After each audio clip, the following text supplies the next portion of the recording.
इस सोच के साथ एक बिल लाया गया।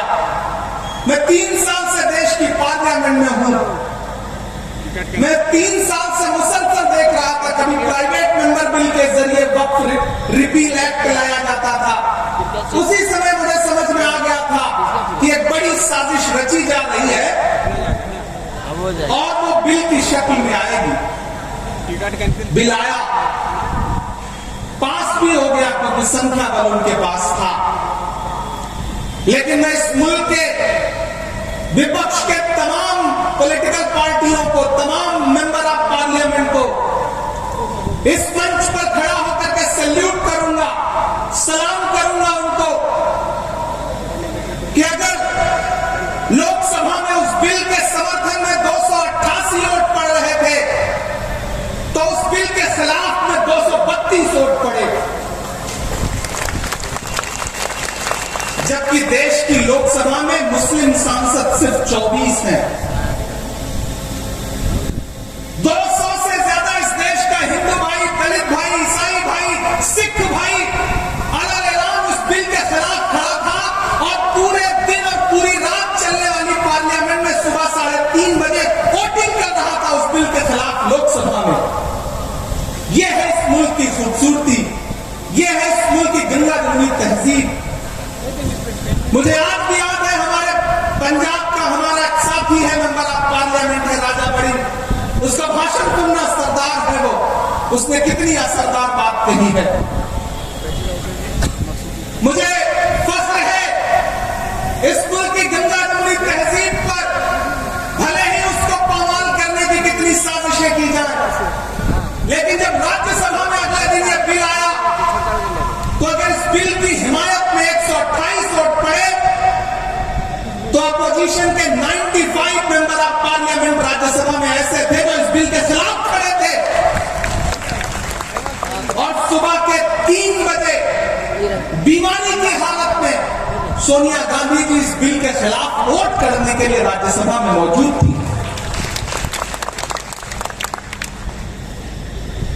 हमी को कातिल कहेगी दुनिया, हमारा ही कत्लेआम होगा।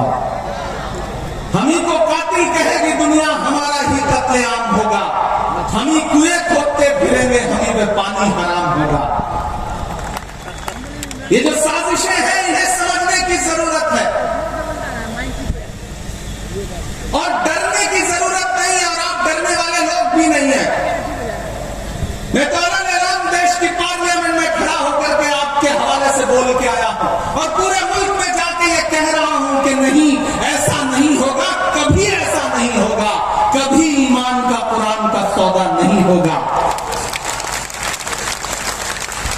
नहीं, ऐसा नहीं होगा, कभी ऐसा नहीं होगा, कभी ईमान का कुरान का सौदा नहीं होगा।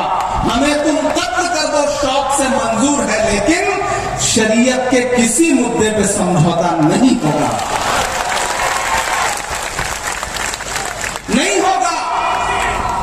लेकिन एक बात मैं यहां खड़ा होकर कहना चाहता हूं, मुस्लिम पर्सनल के तमाम जिम्मेदारान बैठे हैं, हमारे तमाम सियासी साथी बैठे हैं कि हुकूमतों ने आपको परेशान करने के लिए, आपको पामाल करने के लिए अपने तरीके बदल दिए हैं, अपने हथियार बदल दिए हैं, तो आपको भी लड़ाई के तरीके बदलने पड़ेंगे। आपको अपनी लड़ाई के तरीके बदलने पड़ेंगे, आपको अपनी भाषा बदलनी पड़ेगी। मैं बहुत जिम्मेदारी से यह बात कह रहा हूं और यह बात इसलिए कह रहा हूं कि मैं रांची में खड़ा हूं। यह वह सरजमीन है जहां तकरीबन 3.5 साल मौलाना अबुल कलाम आजाद ने नजरबंद रह करके गुजारा है। इन आबो हवाओं में, इन फजाओं में मौलाना आजाद की खुशबू है, यहां उनके एहसास है। मैं इसलिए यहां खड़ा होकर के यह बात कह रहा हूं। मैंने जब देश की पार्लियामेंट में अपनी तकरीर शुरू की थी तो उस समय भी मौलाना आजाद से शुरू की थी। मैंने कहा था कि 1947 में जामा मस्जिद की सीढ़ियों पर खड़े होकर के जब मौलाना आजाद ने तकरीर की थी और ये कहा था कि कहां जा रहे हो, ये है तुम्हारा मुल्क, यहां तुम्हारे आबाओ अजदाद की कब्रें हैं, तो लोगों ने अपने सरों की गठरियां उतार के रख दी थी। और आज उसी जामा मस्जिद की सीढ़ियों के पास सोए हुए मौलाना आजाद को फिर से सजा देनी पड़ेगी कि ये मेरी कब्र है, ये सरकार की जागीर नहीं है। ये सरकार जो आपकी इबादत गाहों को, आपके कब्रिस्तानों को अपनी जागीर बना लेना चाहती है, दरअसल मुखालफत उस सोच के खिलाफ है। वो जो अमेंडमेंट लेके आए हैं उसमें कुछ अमेंडमेंट इतने खतरनाक हैं कि अगर वो जमीन पर उतर गए और लागू हो गए तो हर शहर में, हर जगह ये सरकार एक अलग तरीके की फिरका परस्ती फैलाना चाहती है। हम लोग उसके खिलाफ पार्लियामेंट में भी लड़ रहे थे, सुप्रीम कोर्ट में भी लड़ रहे हैं। हमारे कई साथी हैं जिन्होंने अपने अपने तौर पे खुद से पिटीशन फाइल किया है। मैं भी पार्लियामेंट में लड़ने के बाद सुप्रीम कोर्ट में भी इस मुद्दे पे लड़ रहा हूं और हमें सुप्रीम कोर्ट से बहुत उम्मीदें हैं कि वो आईन का पास जरूर रखेंगे, लेकिन हर लड़ाई सिर्फ पार्लियामेंट और न्यायालयों तक ही नहीं लड़ी जाती। और मैंने तो पार्लियामेंट में भी छाती ठोक के ये बात कही थी कि आज जो आप कृषि कानून, आज जो आप ये वक्फ का कानून लेकर के आए हैं, इसी खसक और इसी जिद के साथ आप देश की पार्लियामेंट में सीए का कानून भी लाए थे। और आपने ये कहा था कि हम दूसरे मुल्कों में बसने वाले हिंदू भाइयों को हिंदुस्तान में ला करके उनको नागरिकता देंगे, उनको सिटीजनशिप देंगे। लेकिन मैंने उनकी पोल खोलते हुए ये बात कही थी कि पिछले 10 साल में 2000 हिंदू भाई भी आपसे नागरिकता मांगने के लिए नहीं आए। इसके उलट 15 लाख हिंदुस्तानियों ने पिछले 10 साल में हिंदुस्तान की सिटीजनशिप छोड़ दी, दूसरे मुल्कों में जाकर के बस गए। ये अंजाम हुआ है उस कानून का। ऐसे ही कृषि कानून लेकर के आए थे, उसके फायदे गिनवाए थे पूरे मुल्क को उन्होंने। लेकिन आपको याद होगा, मैं सलाम करूंगा अपने देश के किसानों को कि उन्होंने दिल्ली की सरहद पर आकर के अपने तंबू गाड़ दिए। 700 किसान शहीद हो गए और एक दिन मजबूर होकर के देश के प्रधानमंत्री को अपने रूखे गले के साथ देश से कहना पड़ा कि हम कृषि कानून वापस ले रहे हैं। यह अंजाम हुआ उस कानून का। तो आप ये मत समझिए कि देश की पार्लियामेंट में कानून उन्होंने पास कर दिया तो अब आप खामोश होकर बैठ जाएंगे। नहीं, देश का आईन आपको ताकत देता है, आपको इजाजत देता है और आपसे कहता है कि अगर कोई कानून आवाम के खिलाफ है तो उस पर बात होनी चाहिए, एहतजाज होना चाहिए। और मुझे खुशी है कि पूरे मुल्क का मुसलमान एहतजाज कर रहा है और ये कह रहा है कि हम इस लड़ाई को छोड़ेंगे नहीं, इस लड़ाई को लड़ते रहेंगे। क्योंकि हम करें बात दलीलों से तो रद्द होती है, हम करें बात दलीलों से तो रद्द होती है। उनके होठों की खामोशी भी सनद होती है। कुछ न कहने से भी छिन जाता है इजाज़े सुखन, जुल्म सहने से भी जालिम की मदद होती है। ये जुल्म सहना नहीं है, इसके खिलाफ आवाज उठानी है। क्योंकि इसी जमीन में जो खुददारी बोई है मौलाना अबुल कलाम आजाद ने, मैं आज रास्ते में आ रहा था तो मैं दिल्ली के जामा मस्जिद में 1947 में उनका दिया गया भाषण, उनकी तकरीर पढ़ रहा था। तो मुझे लगा कि जब मैं वहां खड़ा होऊंगा तो मैं दोनों को कैसे एक दूसरे से कनेक्ट करूं। 1947 में दिल्ली की जामा मस्जिद की सीढ़ियों पर मौलाना आजाद की तकरीर और 3.5 साल यहां नजरबंद रहते हुए उन्होंने जो सोचा, जो लिखा, शायद दोनों बहुत एक दूसरे से कनेक्ट करते हैं। और आज तो बारिश भी हुई है। उन्होंने उस वक्त कहा था तकरीर करते हुए कि अजीजों, अपने दिलों को मजबूत बनाओ, अपने दिलों को मजबूत बनाओ और अपने दिमागों में सोचने की आदत डालो। फिर देखो ये फैसले तुम्हारे लिए कितने फायदेमंद होंगे। ये देखो मस्जिद के मीनारे तुमसे उचक उचक कर सवाल कर रहे हैं कि तुमने अपने तारीख के सफात को कहां गुम कर दिया है। अभी कल की ही बात है कि यही जमुना के किनारे किया था, और आज तुम हो कि यहां रहते हुए खौफ महसूस करते हो। अजीजों, अपने अंदर एक बुनियादी तब्दीली पैदा करो। तुम्हारा खौफ बेजा है। मुसलमान और बुज़दिली एक जगह जमा नहीं हो सकता। सच्चे मुसलमान को कोई ताकत हिला नहीं सकती है, न कोई खौफ डरा सकता है। चंद इंसानी चेहरों के गायब हो जाने से डरो मत। अजीजों, तब्दीलियों के साथ चलो। ये ना कहो कि इसके लिए तैयार नहीं थे, बल्कि तैयार हो जाओ। सितारे टूट गए हैं, लेकिन सूरज तो चमक रहा है। उससे किरण मांग लो और उन अंधेरी राहों में बिछा दो जहां उजालों की सख्त जरूरत है। मैं तुम्हें यह नहीं कहता कि तुम हाकिमाना इक़्तिदार के मदरसे से वफादारी का सर्टिफिकेट हासिल करो। मैं कहता हूं कि जो उजले नक्शो निगार तुम्हें इस हिंदुस्तान में माजी की यादगार के तौर पर नजर आ रहे हैं, उन्हें तुम्हारा ही काफिला लाया था। उन्हें भुलाओ नहीं, उन्हें छोड़ो नहीं, उनके वारिस बनकर रहो। समझ लो, तुम भागने के लिए तैयार नहीं तो फिर कोई ताकत तुम्हें नहीं भगा सकती है। आओ अहद करो कि ये मुल्क हमारा है। आओ अहद करो कि ये मुल्क हमारा है। हम इसके लिए हैं और इसकी तकदीर के बुनियादी फैसले हमारी आवाज के बगैर अधूरे रहेंगे। आज जलजलों से डरते हो, कभी तुम खुद जलजला थे।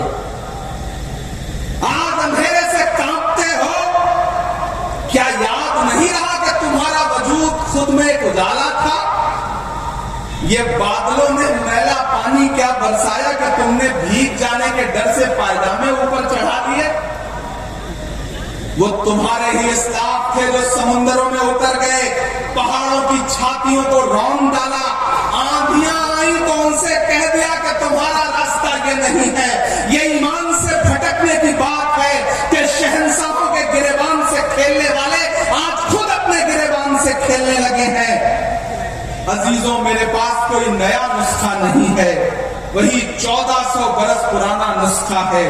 वो नुस्खा जिसको कायनात का मोहसिन लेके आया था। ये वो तकरीर है जो 1947 में जामा मस्जिद की सीढ़ियों पे खड़े होकर मौलाना आजाद ने दी थी। मैं रांची में खड़ा था तो मुझे लगा कि इसे दोहराना जरूरी है। आप डरिए मत। एक लड़ाई पार्लियामेंट में, एक लड़ाई अदालत में, तो एक लड़ाई जमीन पर। आपकी इबादतगाहों के खिलाफ, आपकी दर्सगाहों के खिलाफ, आपके कब्रिस्तानों के खिलाफ कोई हाथ बढ़ता है तो आगे बढ़कर के उस पंजे से पंजा लड़ाओ और कहो कि हम इसके मुहाफिज हैं। हम अपने पुरखों की, अपने अजदाद की दान की हुई जमीनें, वक्फ की हुई जमीनें लूटने नहीं देंगे। हुकूमत कह रही है कि वो पसमानदा के हुकूक के लिए इस वक्त में अलग से प्राविधान करेगी। मैंने तो पार्लियामेंट में भी कहा था कि बुनकरों के उद्योग को बर्बाद करने वाली ये सरकार, चाहे वो मालेगांव हो, चाहे भिवंडी हो, चाहे इचलकरंजी हो, चाहे बनारस हो, चाहे मऊ हो, चाहे मुबारकपुर हो, चाहे रांची हो, पूरे मुल्क में जो बुनकरों के हाथ में कारोबार था कि अपने हाथों के हुनर से वो लोगों के जिस्मों के लिए लिबास बनाते थे, उस पूरे रोजगार को बर्बाद कर दिया गया। मैं तो नरेंद्र मोदी जी से कहना चाहता हूं कि ये बुनकर जो है, ये भी तो पसमानदा समाज से आते हैं। अगर आप पसमानदा समाज की भलाई चाहते हैं तो जो इनकी सब्सिडी थी उसको बहाल करिए। आप कहते हैं कि आप मुस्लिम बहनों के हुकूक के लिए कानून लेकर के आए हैं और वक्फ में आप मुस्लिम बहनों को हिस्सा देंगे।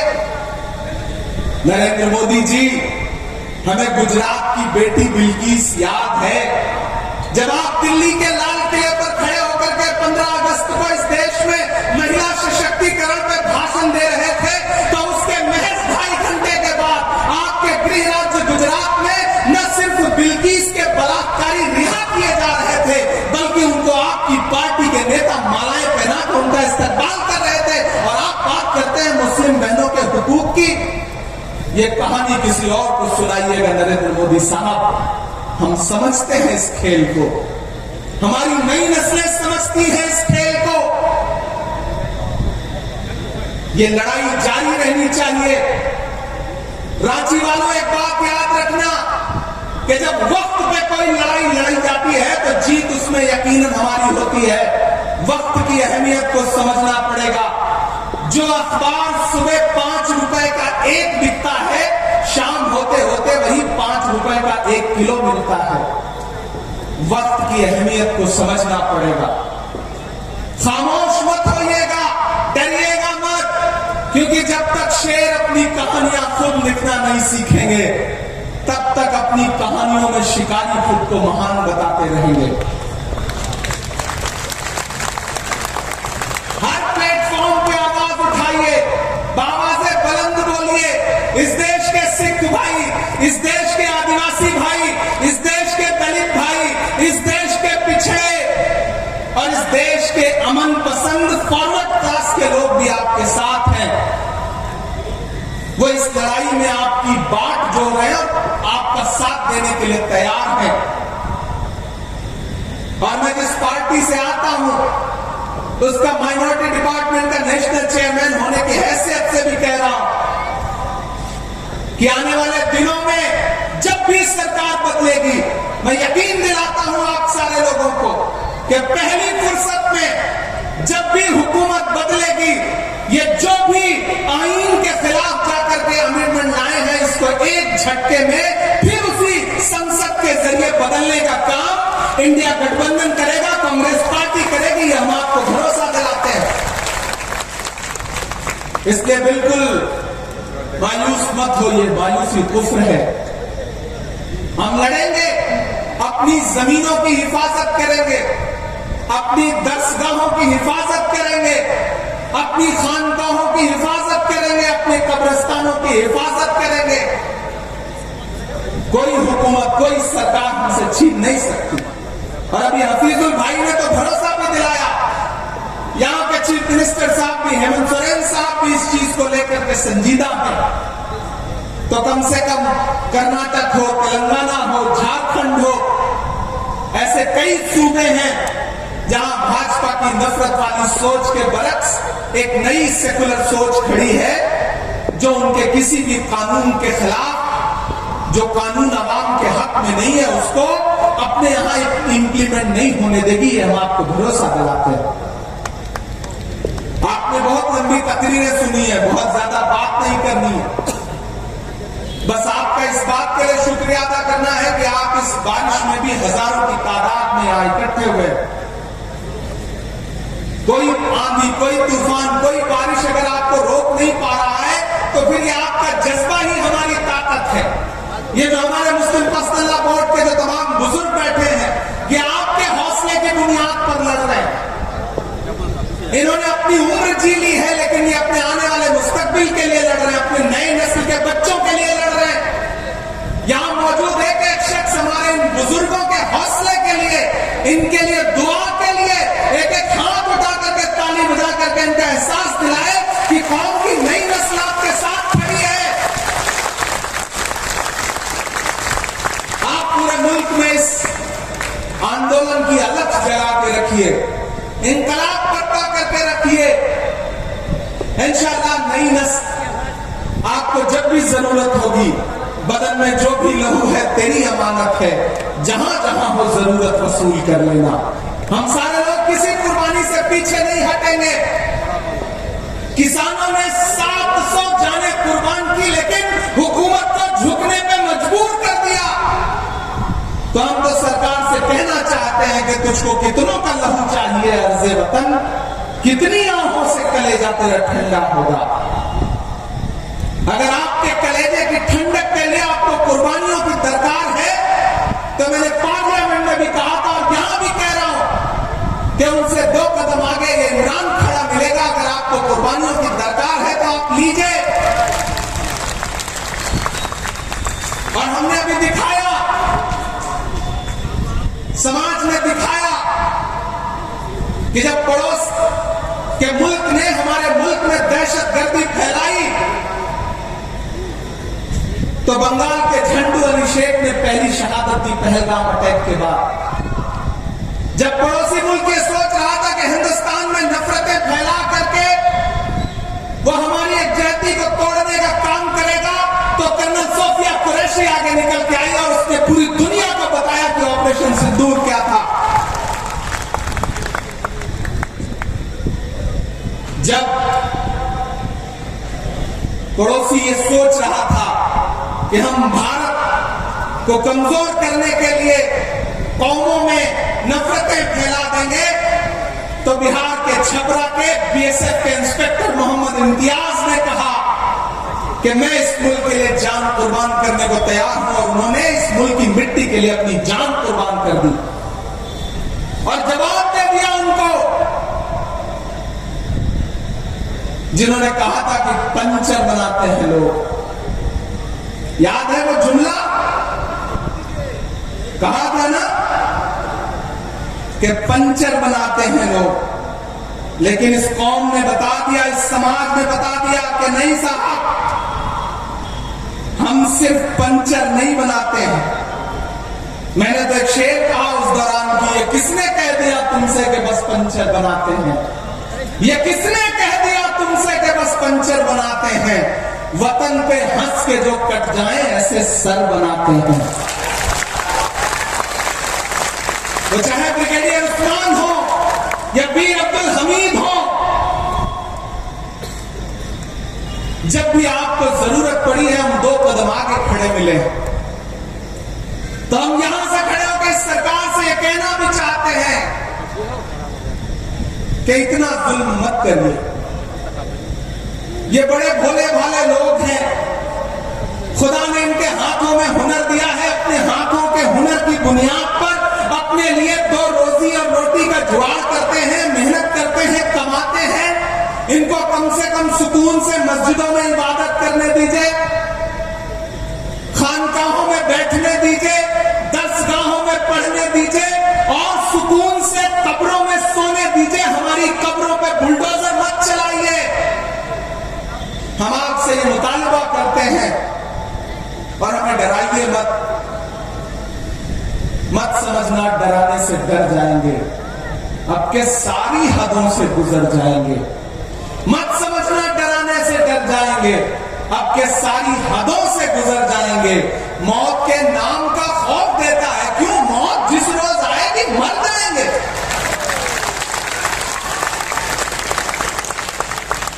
हमने जमजम दिया, आबे गंगा दिया, तुमने भारत को दंगा ही दंगा दिया। तुमने एक रंग के ख्वाब देखे मगर हमने हिंदुस्तान को तिरंगा दिया। ये तिरंगा बदन पर लपेटे हुए एक दिन इस जमीन में उतर जाएंगे। मत समझना डराने से डर जाएंगे। हुकूमतों को ये बात समझ लेनी चाहिए और वो समझ भी रहे हैं, ऐसा नहीं कि नहीं समझ रहे। ये वक्त अमेंडमेंट एक्ट पास होने के बाद जो मुल्क में कुछ बहुत सरप्राइजिंग हुआ है, कहीं ना कहीं इस बात का सबूत है कि वो समझ रहे हैं और चाहते हैं कि आपका जहन इससे हट जाए। लेकिन मैं मुस्लिम पर्सनल बोर्ड को सलाम करूंगा कि उन्होंने कहा कि नहीं, हम जहन नहीं हटने देंगे, हम लगातार लोगों को बेदार करते रहेंगे और बेदार कर रहे हैं। मैं मेरा पार्लियामेंट हूं, मुझे आपकी दुआओं ने पार्लियामेंट में पहुंचाया है। मैं आप सबको, अपने बुजुर्गों को भरोसा दिला रहा हूं कि जहां भी जब भी आप सबको जरूरत लगे, या हमारे श्रीनगर से मेंबर ऑफ पार्लियामेंट रुल्ला साहब बैठे हैं, महबूबुल्लाह नकवी साहब बैठे हैं, जियाउर रहमान बख्श साहब बैठे हैं, हम सब आपको भरोसा दिलाते हैं कि आपको जब भी जरूरत हो आप आवाज लगाइए। खुदा ने हमें जो भी ताकत दी है उस तमाम ताकत के साथ इस लड़ाई में आपके साथ शाना बशाना खड़े हैं।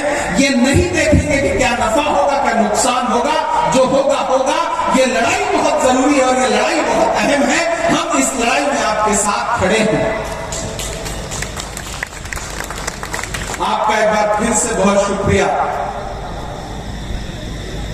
हम इस लड़ाई को जीतेंगे क्योंकि हम हक पर हैं, हम सच्चाई पर हैं। और आप भरोसा करिए कि सच्चाई से बड़ी कोई ताकत नहीं होती है। बीच में आपको याद होगा कि जो छोटी छोटी पॉलिटिकल पार्टियां हैं जो आजकल भाजपा के इशारे पे कुछ भी करने को तैयार है, उनके सहयोगी बनकर घूम रहे हैं, वो मीडिया में बाइट दे रहे थे कि नहीं नहीं, वक्त के बिल से कोई नुकसान नहीं होगा, मुसलमानों को भरोसा दिला रहे। कौन दिला रहा था? चिराग पासवान दिला रहे थे। कौन दिला रहा था? जयंत चौधरी दिला रहे थे। कौन दिला रहा था? नीतीश कुमार दिला रहे थे। कौन दिला रहा था? अजीत पवार दिला रहे थे। कौन दिला रहा था? चंद्रबाबू नायडू जी दिला रहे थे। तो मैं तो उन सब से कहना चाहता हूं कि कलम से और न स्याही से बात करना है, कलम से और न स्याही से बात करना है, वजीर से न सिपाही से बात करना है। हमारे बीच में दरबारियों को मत भेजो, हमें तो जिले इलाही से बात करना है।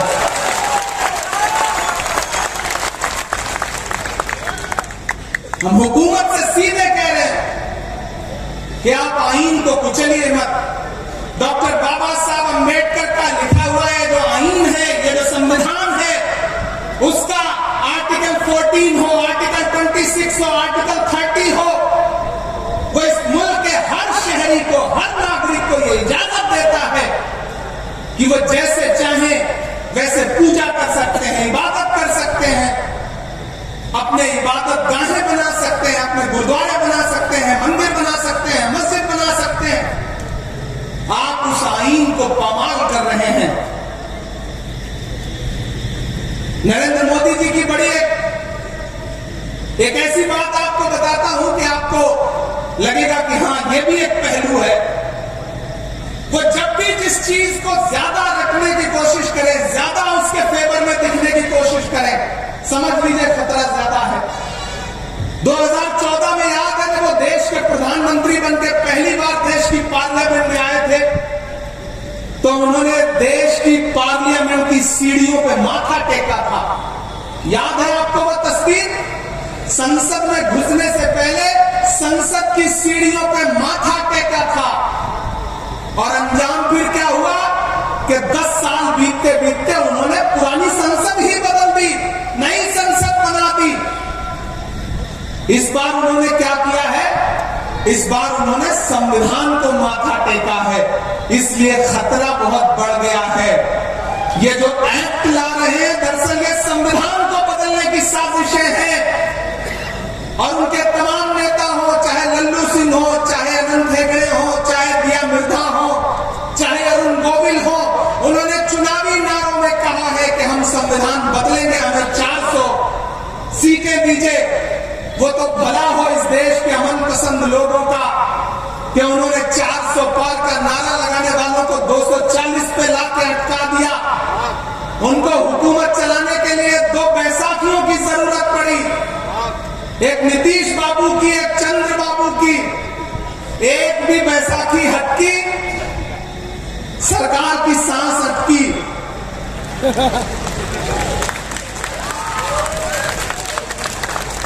इसलिए जब हुकूमत ये दिखा रही है कि वो बहुत ताकतवर है, वो जो चाहे वो कर सकती है, तो आप ये समझ लीजिए कि हाकिम डरा हुआ है।